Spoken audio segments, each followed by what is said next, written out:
Hey, this is day 6, I think. Day 6 of the isolation vlog. And we've had probably the biggest, most dramatic day in probably UK history in my lifetime. I know that sounds really crazy to say that, but probably just genuinely has happened.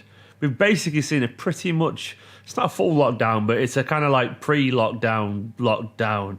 It's a confused lockdown, and everyone is kind of been told that they can only go out one walk a day or something like that. So we've got a counter on what we need, like a weird kind of lockdown version of Strava or something like that to kind of, like, I don't know, Strava down or something. God knows what it's going to be, but it's confusing because basically Boris Johnson did this pretty good speech, fair to him. But then he said only go out if absolutely necessary and if you can't work from home. So he said you closed down like non-essential shops. And then people were like, well, what about the rest of the businesses? And the wording was quite confusing. It implied that if you're not... Nicholas, just... Sorry. She's over there. She's playing Stardew Valley on the Switch. Also, can I just say, it was only a good speech because it was pre-rehearsed and it was reading off a teleprompter. It was a good... pre-rehearsed and teleprompter. It was still good, credit where it was due. But even then, what happened after it was confusing because people were like, well, do I go to work tomorrow? To make matters worse, then basically 10 Downing Street tweeted out this kind of educational social video that said only leave the house if you're a key worker. Now, key worker means essential healthcare stuff like, the NHS. It means delivery men. It needs supermarkets, teachers, the ones that are literally key workers. It doesn't mean like construction industries. It doesn't mean like call center people. But they tweeted out that video saying only go out if you're a key worker, which is totally different to what Boris Johnson said, where only go to work if it's absolutely necessary and you can't work from home.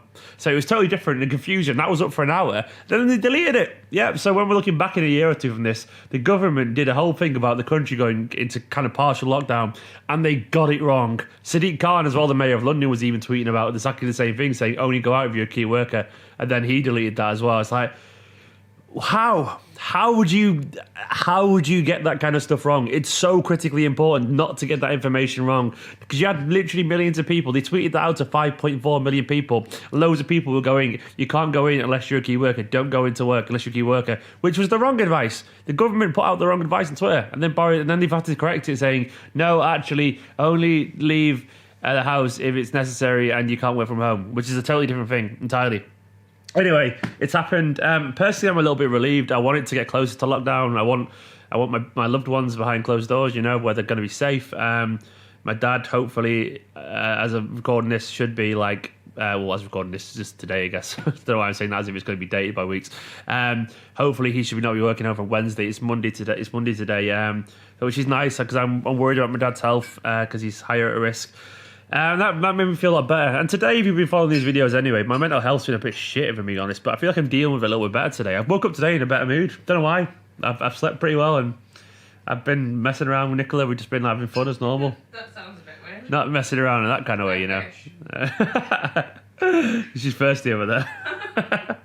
I got you a drink from the kitchen a minute ago. But no, we've just been like, on a normal day. Kind of normalish day. It's weird. Like, I am still a little bit worried, obviously, but the first day I've not been sat there having existential dread, and I don't know why. Nothing's really changed. But I've been working. Well, I've not been working from home today. You have been working. No, she's had a day off. It's basically Nicola reckons the reason I'm in a better mood today is because she's not been sat in the bedroom working. She's had a holiday and she's been lying on the sofa playing Stardew Valley on the Switch. And making me food. No, I mean I was in a better mood when I woke up this morning as well. To be fair, but obviously having the. From me. Yeah, Nicole's taking all the credit for it, bless her. Over there on the Switch. Looking dead comfy. But yeah, I'm in a better mood today. I mean, I'm not sure if you're particularly interested or care, but it's nice to feel a little bit better. I feel a lot better. I've had a nice day, and like the past few days I've been faking smiles and that, and I've been eating way inside, and today I was just back to my old dickhead best, and it's been fun. Also, I filtered out a lot of dickheads on Twitter have been all like, just stick to football. I'm sorry. If you're telling anyone to stick to football during a time when there's literally no football, then you're a fucking idiot. I'm sorry. Genuinely stupid phrase. Like, stick to the thing that doesn't exist. Like, eh? And also, there's a pandemic. Like, if people can't talk about things that affect their family and actual lives and what is wrong with you. Anyway, another thing I've been thinking about today, this is literally just a diary. Dear diary, dear people who are watching this, all, I'm going to say, 296 of you that will watch this. That's my guess on the views of this video. I'll come back to it in a week. Just making my own jokes for myself. Today, as well, I was thinking, how nice is it going to be when we finally go outside and we can go to our favourite restaurants Go to the cinema. I'm going to go to the Banter ASAP. The Vanta's our favourite restaurant, who are going to be also catering our wedding. And we're going to go to their... Oh, yeah, they will be catering our wedding if it happens in 2022 or whatever. But no, we'll be able to go to all your little favourite independent shops and all that kind of stuff. You'll be able to, go and see a gig. We had gigs booked and they're going to be cancelled. One was cancelled, last night. In fact, we'll be able to go. Well, we're going to go to Berlin next month. That's not going to happen. But imagine, as soon as I get out, right, I'm getting a Deliveroo. I'm getting a takeaway immediately. I'm also going to there's a coffee shop in Manchester, by the way, called Idle Hands, which is run by a Man City fan called Dave Walensky. He's a good lad, a really nice lad in the coffee shop, and the cake and the pie. She's going to know if you didn't mention the pie. The pie is amazing. Oh, gorgeous. Absolutely gorgeous. I'm going to go to there. I'm going to go to Yes, which is one of our little favourite kind of bars. I'm going to go to Hatch in Manchester. I'm going to go to round to First Street, which is where we live. I'm going to get drinking all the pubs. I'm going to sit outside. And then I'm going to go to the Northern Quarter and go to a few good places. Go to the little, what's it called? I Am Pho. Gorgeous. In Chinatown, I am from Chinatown. Vietnamese place in Chinatown, which is sounds a bit weird, but yeah, Vietnamese places there. And going to go there. Going to just roll about on grass, I reckon. I'm going to hug strangers. I want one of those milkshakes from that place in the Northern Quarter. Can't remember what Milkshake place in the Northern Quarter. I have the chai milkshake. Chai milkshake. Oh, what was it? What's the place we had it? Oh, I don't know. I've forgotten. When was this recently? Yeah, it was recently. Where was it? What were we doing in the context of it? We were pretending we were tourists in Manchester. Oh shit! The little coffee shop that was on the side on Tib Street. Yeah. It's a little coffee shop on Tib Street with the kind of panels in. It was really nice in there as well. What else? I'm doing loads of shit. I'm going to go into cinema and just... I can't wait to hug my parents as well. That's the saddest thing. I'm not going to be able to hug mine for 12 weeks. Well, same for all of us, really, Nicola.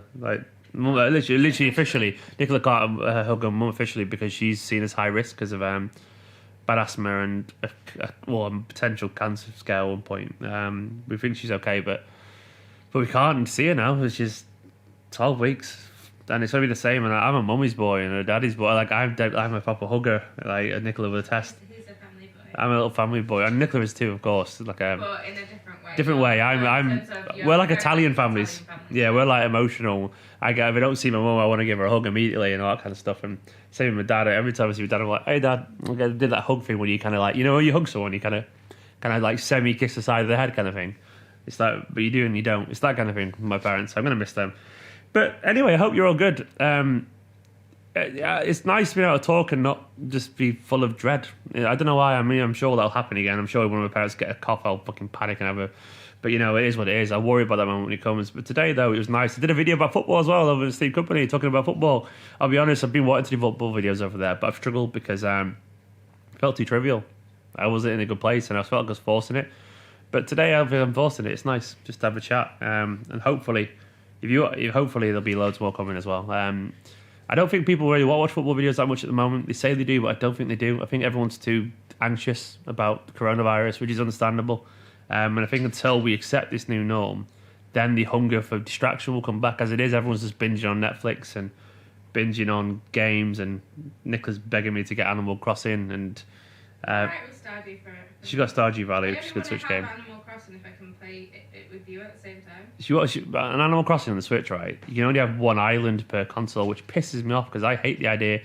If you're very much the kind of person who doesn't like your saved file being messed with, that's it. You share a saved file, and that just is my angst in a nutshell. I don't like that kind of thing. It's like, no, it's mine, but Nicola... I don't like it either. No, Nicola doesn't like it either. Yeah, she doesn't like you touching a save file. So basically, in Animal Crossing, you have your own little island, and you'd be able to dig it up. Then Nicola would go into the next day, and she'd be able to dig that up. I just spent hours doing that, and that was a terrible call.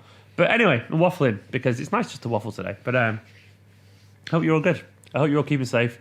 How are you feeling about the lockdown stuff in the UK? It's I think what's happening is we're getting a staged lockdown because I think the government probably realised that we've got quite a lot of obnoxious pricks in this country who are being honest. A lot of us are sound as fuck, but there's also a lot of people who do not like to be told what to do. You know those dickheads who go on holiday and just act like the badasses because they're English and they sing Rule Britannia and all that kind of shit. Those knobheads. Unfortunately, that's the majority. Yes, a lot of us. I don't think those people know what to do, so if you'd like to be told what to do, so I think they have to stage it just to get the... I think the idea is they do the initial things knowing that some percentage would listen straight away. They do another bit knowing that those people would have told all people to listen and they would then listen too, and they keep doing it in stages so everyone eventually comes around to it. which is probably necessary given the way this country acts. But I'm happy, a bit relieved we're getting there, even though I'm terrified of the idea of staying inside these like walls and all that for the next few months. It could be worse, you know. Fingers crossed, all your loved ones are okay, and hopefully not too many. I mean, a lot of people are going to die from this, sadly, but hopefully the numbers are not catastrophic. I mean, it's already catastrophic; hundreds of people die, but in this country, at least, hopefully, hopefully we're over the worst of this in 3 months. Hopefully we can prevent the peak going too high. Yeah, hopefully if we're over the worst of it in a couple of months, it means the peak hasn't been too high. Thankfully, fingers crossed. These measures, we won't know, by the way, these measures if they actually work until about 3 weeks from now, because of anything that's already happened is everyone's already affected now. You know, so we have to wait and see how long. So we won't know for about a month really. So fingers crossed. Anyway, I'll see you tomorrow.